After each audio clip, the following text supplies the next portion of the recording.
how things have come full circle, and I'm able to kind of get plugged back in with you guys in a totally different capacity. Very proud of you guys, and I think what we wanted to do together tonight is kind of come together with you guys and see if there's any way that we might be able to help you through some of the needs and questions that you might have related to ER and urgent care. Let's certainly turn this into a question and answer if we need to. If you feel like they're not really touching on some areas that you'd like to know a little bit more about, don't be shy and hesitate to speak up.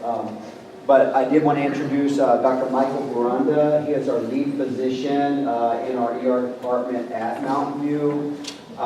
Melinda Day is our director of the ER department. She's a nurse and also has some athletic training background. I'm going to let them tell you a little bit more about their backgrounds and how they ended up where that they're at. And then we also have Dr. Stephen Acosta, who works in our ER at Mountain View, and he also is our lead physician at our Mountain View Urgent Care up on North Rise, which is up by the new Walmart, if you guys know where that one is. So anyway, we'll turn it over to Dr. Borunda. I was going to ask real quick if you guys wouldn't mind just doing a quick introduction of yourselves so that they kind of get a feel of who they're talking to and what your concerns are and what who you guys are working with. So. Thank you, guys. Thank you. My name is Michael. I'm the Emergency Department Medical Director. And we had talked with Dr. Baker and Mike a couple months back about just training, athletic training in general, and then somehow we got invited to come and speak to you guys about this. And, but we're glad to do it because I think the most important thing is just the communication. I think that you are a medical provider, and I think that other medical providers talk to us about what they're sending us, and we communicate back and forth about how to take care of the patients. I think that's the most important thing that we do today, is try to get so that you can call us and tell us, hey, I saw something horrific. It looks great now, but it did not look great then. And you can really investigate this a little bit further. But I think that really helps us because what we get is a kid who doesn't want to go to school tomorrow and a parent who wasn't there. And they're sitting in a room saying, yeah, I don't know, they told us we had to come get checked out. And it's very difficult because we don't know what to scan, we don't know what to X-ray, we don't know how severe the injury was. And I think that if you're able to communicate to us what you saw, even scribble it on a sheet, you send it with the kid, it would really help us out a lot.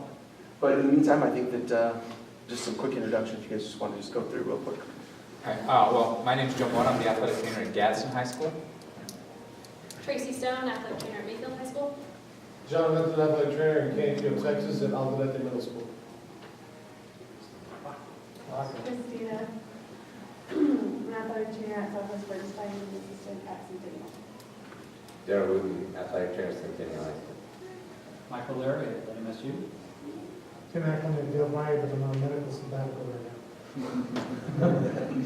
Retired from Mayfield. Yeah. Retired from Mayfield. Andy Krennic, I work at Southwest Sports Spine as an athletic trainer. Robert Cisnowski, the Las Cruces High School athletic trainer. Brian Blazer, Oriente High School. Isaac Acosta, physical therapist at Life Physical Therapy. Go ahead. I'm Reagan Dennefu. I'm an athletic trainer and PA. I do family practice at Ben Archer and I do medicine at Mountain View. Bill Gear, athletic, program director for athletic training at New Mexico State. Megan Vetter, athletic training student with the training program at MSU.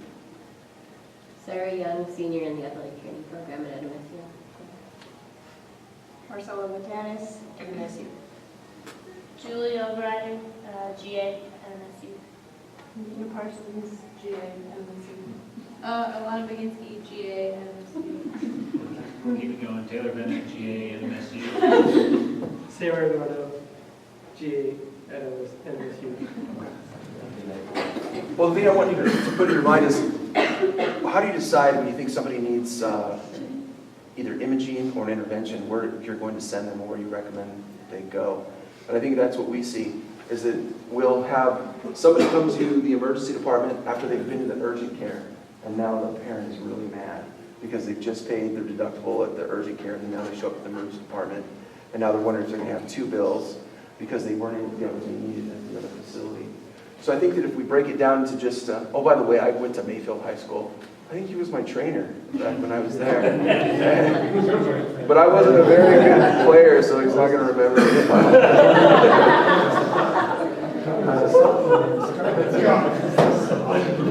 But I left here and I come back after like 22 years or so. And if you remember back then, the Rio Grande I thought ran all the time.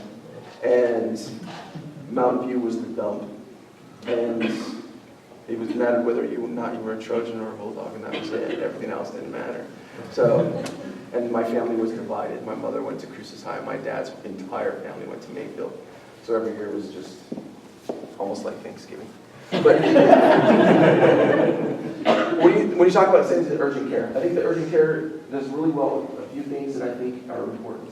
If you have simple injuries, they fall, an outstretched hand, you see a little bit of swelling, some pain with range of motion, you have a finger dislocation that's easily reduced, anything like that. I think they see them, they get them in and out quickly, they give them some pain relief, they give them some instructions, and they can follow up with their primary care physician. If they need orthopedic follow-up, they can go there as well. They also do well with simple lacerations. Anything that's really complex, I think sometimes you'll get a mid-level provider or an advanced practice provider that will feel uncomfortable with those kind of lacerations, and they might send them to the emergency department as well. So if you see something that's really, you think a little bit more than just your straightforward linear laceration that can be moved, I think sending them to the emergency department is probably your best step. And I will say also, with the simple dislocations, the fingers, and even shoulders, they still need imaging. It's not necessary that they get it that night or that day, but they still need imaging. They can still have bony fragments, they can still have intra-articular fragments, and you can have Bankart lesions in the shoulder that also may need some smoothing out later on. Is there anything you think that you've sent to the urgent care that you were unsure of? Or do you always send to the emergency department? What do you tell the patients and / parents when you're going to refer somebody? Anybody have anything? Just a comment, I think that it kind of depends on what urgent care you're talking about, because I worked at both ERs, and I can tell you I've heard every story in town. And there are some urgent cares that don't have imaging. So they show up at this urgent care, and there's no x-ray available. So then they're mad because they come to the ER in the middle of the night for their x-ray.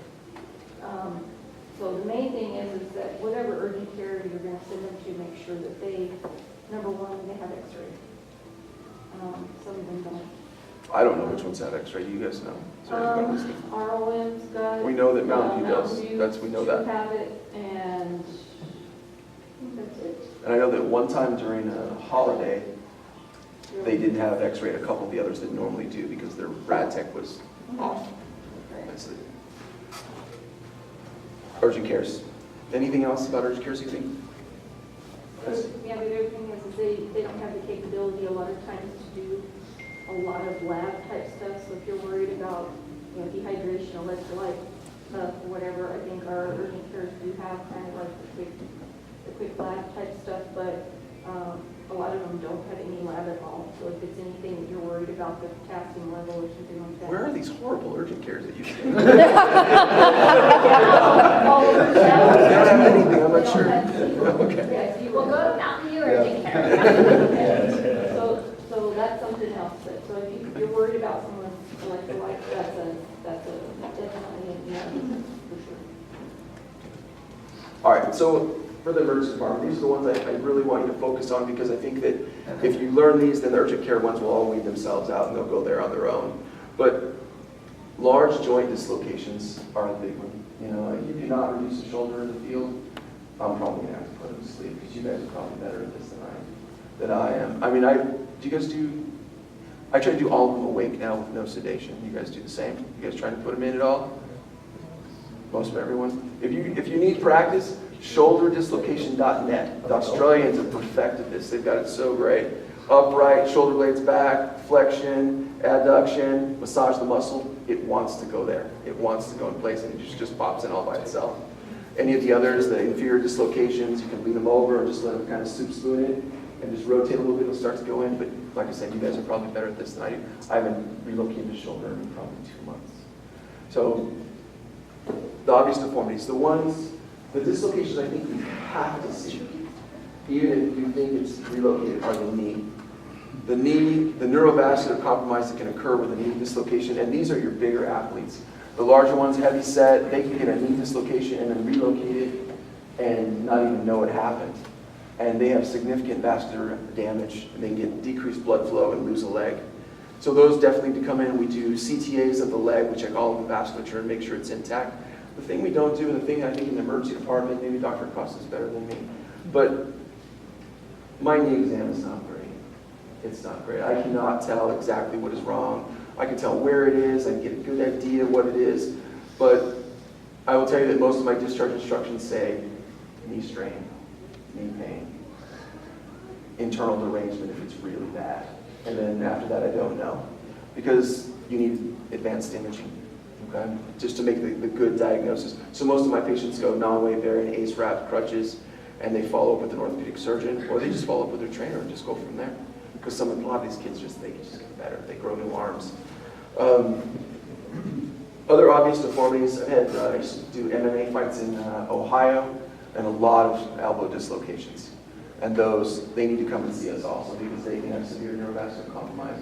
You'll see the olecranon coming out the back, their hand is crimped in, and these guys are all muscular, and there's no way to put that thing in without sedation. They need to go under, they need to go deep, because it's really hard to put back in. And then once you do put these locations back in, remember that you got to do a good general exam. I recall as a resident doing a shoulder dislocation, put the lady to sleep, put the shoulder back in, I thought everything was great. I called orthopedic surgery because we had him in-house. Resident came down and said, "Why didn't you tell me your hand was like that?" I said, "I don't know what you're talking about." And she was completely like this, and she was just crimped. She got entrapment, and I didn't check because that hand was moving. So make sure you do a good neuro exam, and then send them to us if you think they still need to be seen, especially with the knee, especially with the elbow.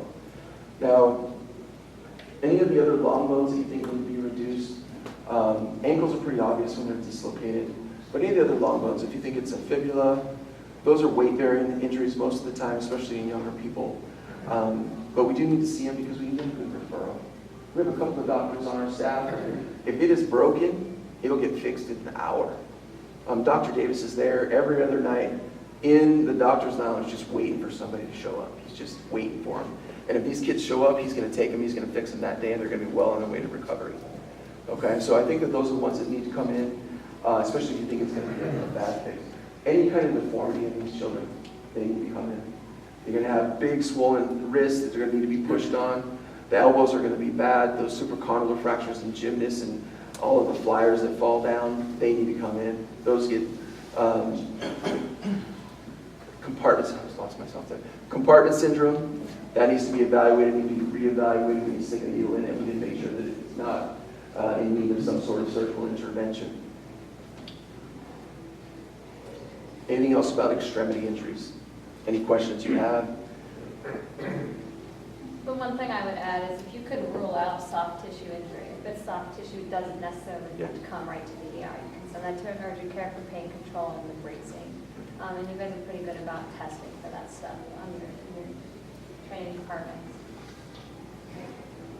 The other one that I just got a call when I was out of town from my cousin is her 14-year-old was playing football, tackled from behind, fell forward onto another player right onto his knees, and he still had pain 4 hours in the abdomen after the game.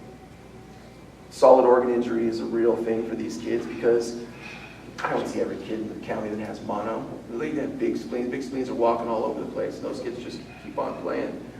Liver lacerations can happen. Some of these kids just don't have the protection, the body mass to protect their livers, and they just get a good blow, and they will have injury. The thing I would say about them is that they have injury after the game.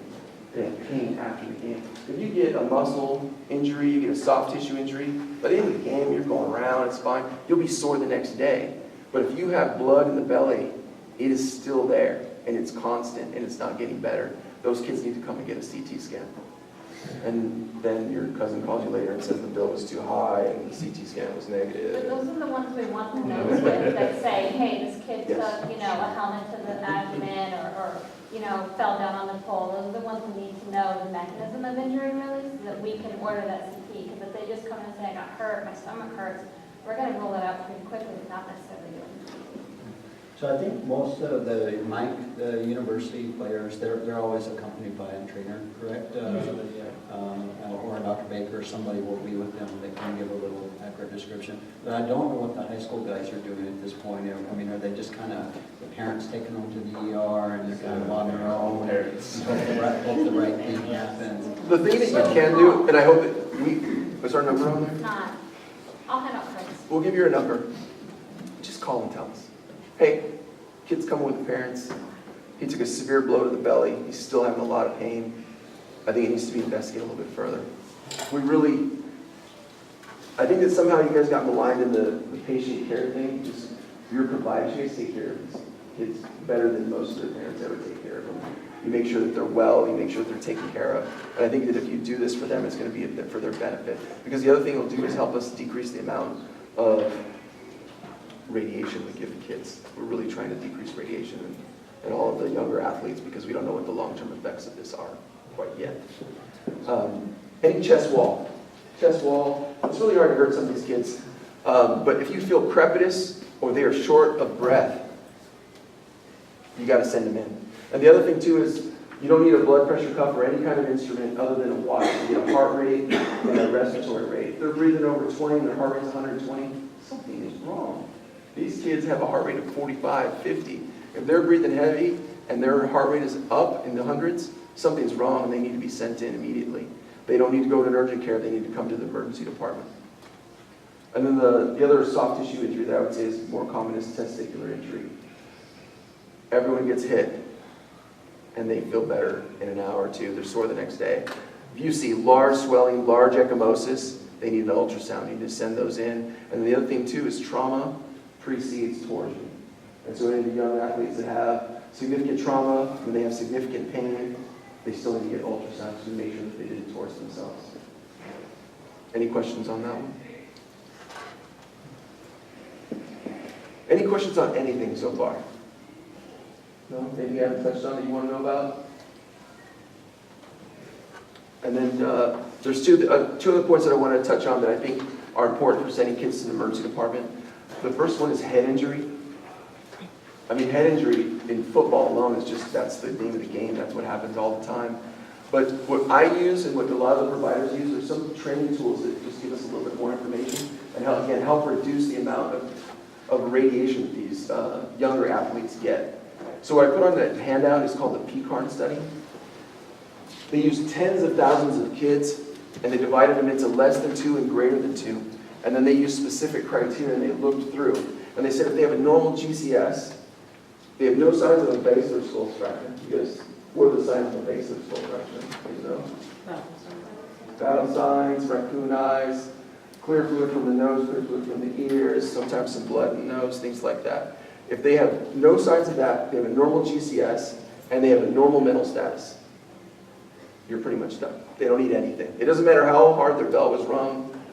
The chance of them having an intracranial injury is less than 0.02%. You're more likely to give them cancer than you are to find relief. So we don't scan those. But if they have any of those, they go straight to CT. They just get a CT. There's just no doubt about it. And then after we do that stratification initially, then we look a little bit further. You know, they had the injury, but are they vomiting? They vomited more than 3 times. How long was their loss of consciousness? Was it greater than 5 seconds? Did they recover completely, or are they having severe headaches? And then truly what the mechanism is. Cheerleaders falling from 15 feet, a basketball player that gets hit from underneath while he's up at the rim. Any of these injuries, that needs to be scanned. Those are significant. My sister had a sub-year-old twice just from cheerleading. She just, maybe they didn't like her. She fell. She fell twice. She fell twice. But when we do see them and we go through the stratification, I think you have to let the parents know that you're sending them for observation and possibly a CT. Because there's nothing more frustrating for a parent to wait for an hour, to get pulled back, to see a physician, and then the physician, I like to tell them, I'm going to watch you for 4 hours. And if everything is okay, then we're not going to get a CT. And they hate that. They want a CT and they want to go home and they want it now. And it's all predicated on that middle meningeal artery bleed where the kid falls asleep and then they never wake up. And so every parent is just terrified about this. And it's just, if none of this is true, if all these are no's, no CT is going to find anything in these kids. And so you just have to let them know. Prepare them, you're going to see an emergency physician, you're going to be evaluated, and you may or may not get a head CT. And again, this is another one that I would call ahead. This guy was out for 15 seconds. It was a severe injury. He's been repetitive for 15 minutes. He needs a CAT scan. Well, that'll get done right away. And then the other one is a C-spine. People think that the C-spine X-ray is sufficient, and it is for some simple mechanisms. Others are a little more complex. I'll tell you that there are 2 different cases of injury, C-spine injury, where a trauma surgeon and an emergency physician saw the patient, and they thought they could order a 5U C-spine. They ordered it. The radiologist read it as normal, and then it turned out that the patient had a facet jump and a small fracture, which caused some compromise, and the patient ended up losing some function. The radiologist got out of the case because he said they didn't order the appropriate study. If they had ordered a CT scan, there's no way I would have missed this, and this kid would have been fine. And they said, oh yeah, you're right. And they let him go. The trauma surgeon and the emergency physician both got sued and lost. I don't know about you, but you were either cleared clinically from your C-spine injury, or you get a CT scan. Those are the only 2 options I have. There's too many good studies. There's the Canadian C-spine rule, there's the Nexus study. If you do not have any kind of deficit, you're not inebriated, you have no midline tenderness, you're probably not going to get a CAT scan. You're just going to get some Flexeril and some Motrin, maybe some Toradol, and you're going to go home. But I saw this the other night when I was looking through it, and I thought it was very interesting, just this little delineation. That neck pain is actually a pretty good sign in some ways, bad sign in others. If you have midline tenderness, they're going to need a CAT scan. But if they have extremity symptoms, those are almost better, especially if it's pain. If you have extremity pain, that's probably a good sign. It's probably just a brachial plexus, some sort of compression, a stinger, something like that. But if you have deficit, and this is the one that always scares me, is that cord syndrome, where you lose upper extremity function, and then it returns, and everyone thinks everything is okay. Because what's slowly happening is the buildup of the swelling, and they're going to get worse, and those people need an MRI, and they may need a decompression. We have Dr. Santos now, with Dr. Henderson both. We've had 24/7 coverage now for neurosurgery for almost 3 months. And I think that these patients need to come in, they need to be evaluated, they need MRIs. And I would tell you that the head injury and the C-spine are the only emergent MRIs that you're going to get in the emergency department. So again, tell the parents, they're not getting an emergent shoulder MRI. I'm sorry if their knee is damaged, they're not getting an emergent MRI of the knee at 2 o'clock in the morning. They just won't. We just can't do it. The utilization is just not there. But if you call me and tell me that he had significant C-spine injury and you think that he needs an MRI, because you saw it and you evaluated the patient, I'm going to get the MRI.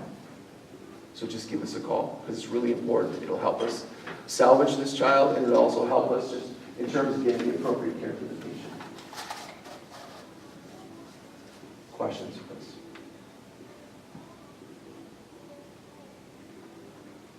All right. I'll be here for a little while if you change your mind. I got one for you. Yeah, go. So when you have this neck pain or concussion-like symptoms, what are some of the things that you're going to tell the patient when they are released? You mean from like a brachial plexus or radiculopathy? No, I'm talking about just instead of just come in because they blacked out for 15 seconds on the field, we want to send them in for a CT scan, and then they come back and they say, well, everything was fine, so they said they can go back to play. Oh. What are your return to play criteria? I don't have any return to play criteria. I have 0, because I am not their doctor after they walk out that door.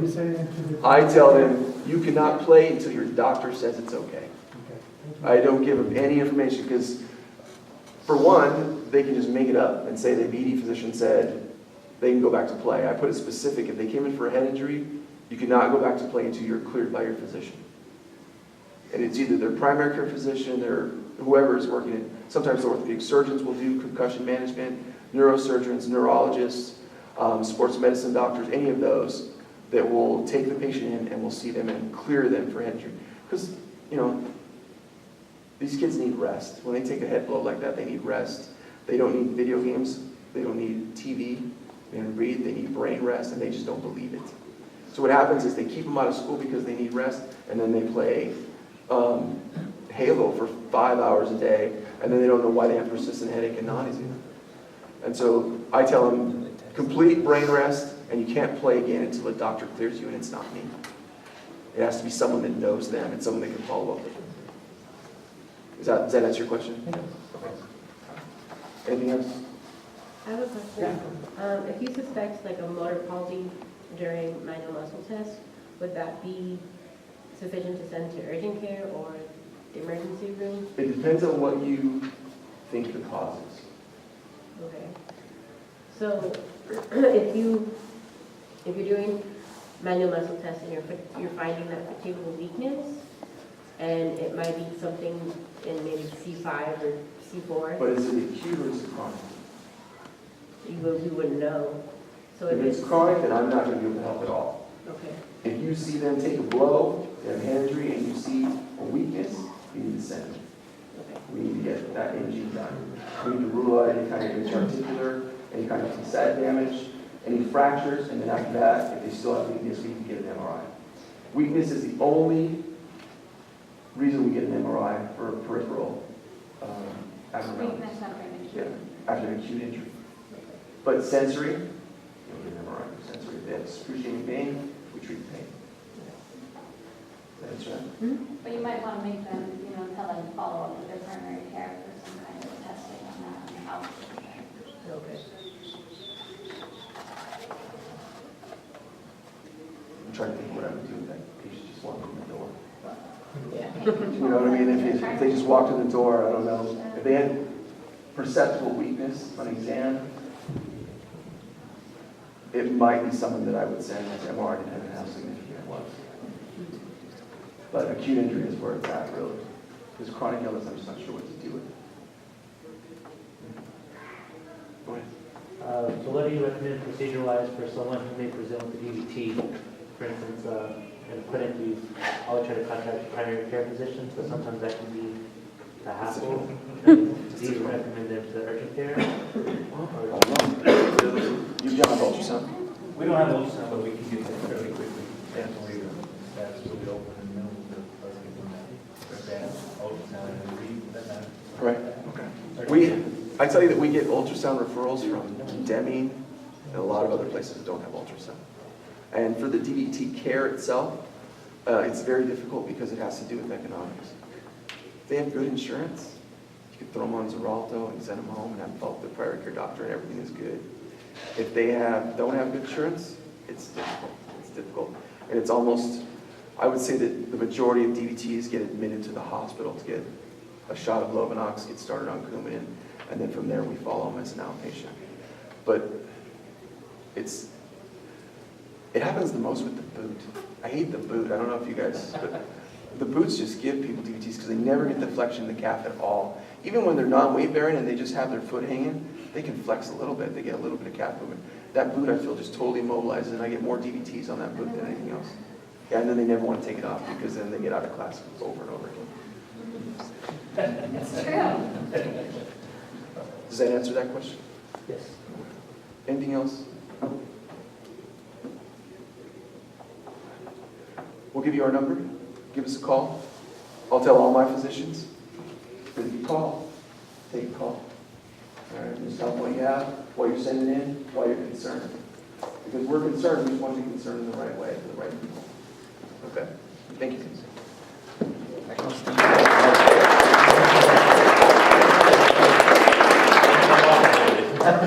Yeah, you're always off in the day, like, Steve, set us up all, make them at the pool right